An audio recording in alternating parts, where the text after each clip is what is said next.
In 2024 alone, victims lost $1.1 billion to online romance scams. But look what happens when we pull back. That $1.1 billion is just a single slice of a much larger global cryptocurrency fraud industry that generated $12.4 billion that same year. It is easy to assume that the people falling for these schemes are simply naive, or that they are making obvious foolish mistakes. Research shows that victims are often highly educated, emotionally intelligent individuals. They are outmatched because they are not communicating with a single bad apple. They are engaging with industrialized syndicates that rely on hyper-refined, mass-tested psychological playbooks designed by experts to manufacture trust. The only reliable way to avoid becoming a statistic is to learn how these syndicates operate.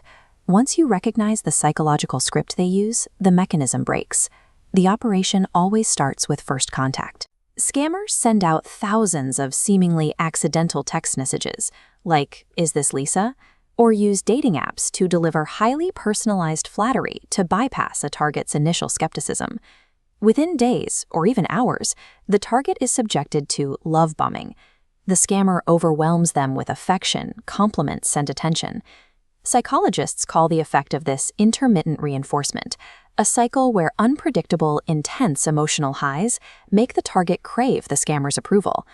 These messages follow very specific templates. Phrases like, "You are my soulmate," or "God brought us together," arrive in rapid succession. This abnormally fast pace is a calculated tactic to force the target to match the scammer's manufactured intensity. By rushing the emotional timeline, the scammer bypasses the target's rational defenses. The goal is to forge a deep, addictive dependency before the victim has time to step back and evaluate the situation. Once the bond is formed, the scammer moves to isolate the target. They insist on keeping the relationship a secret to protect it from outside opinions, and they indefinitely dodge video calls with excuses about broken cameras or bad internet connections. This flowchart illustrates the turning point, a mechanism law enforcement refers to as pig butchering. The scammer spends weeks fattening the victim up with emotional grooming, only to introduce a sudden crisis, a medical emergency, or an exclusive investment opportunity. The romantic connection is abruptly leveraged to direct the target's money into untraceable cryptocurrency wallets. After the first payment clears, the scammer does not disappear. Instead, they introduce new crises. They know the victim is now emotionally and financially invested, so the scammer exploits that shame and sunk cost, testing the victim's willingness to send larger and larger amounts. Months or even years of careful psychological conditioning guarantee the victim's compliance. Systematically, a digital romance is leveraged into total financial bankruptcy. But we have to look past the victim's phone to see the full scope of this crime. Who is actually typing these hyper-refined scripts on the other side of the world? Those messages originate in massive fraud factories, or scam centers, operating primarily in Southeast Asia. The person executing the scam is rarely a criminal mastermind. Often they are victims themselves. Hundreds of thousands of people lured by fake corporate job offers, trafficked across borders, and trapped inside these compounds against their will. These syndicates use brutal enforcement mechanisms to maintain control. Workers face military-level guarding, physical torture, and even the threat of organ harvesting to force them to meet daily financial quotas.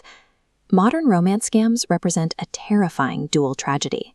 They deliver engineered financial ruin for the target in the West, entirely powered by the physical slavery of the operator in the East.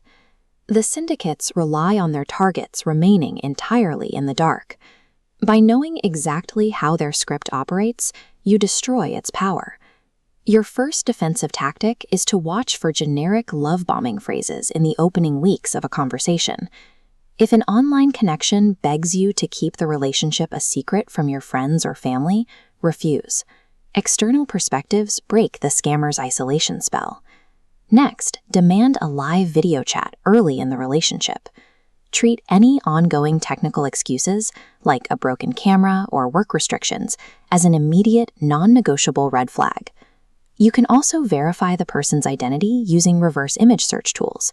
If their profile picture appears on other websites under different names or on anti-scam databases, you are communicating with a stolen identity. Finally, all requests for money from someone you have not met in person must be treated as absolute proof of fraud. This is especially true if they ask for payment in cryptocurrency, wire transfers, or gift cards. The internet remains a powerful place for connection, but genuine intimacy takes time to build. If a digital romance feels perfectly scripted, it is because it is a calculated trap.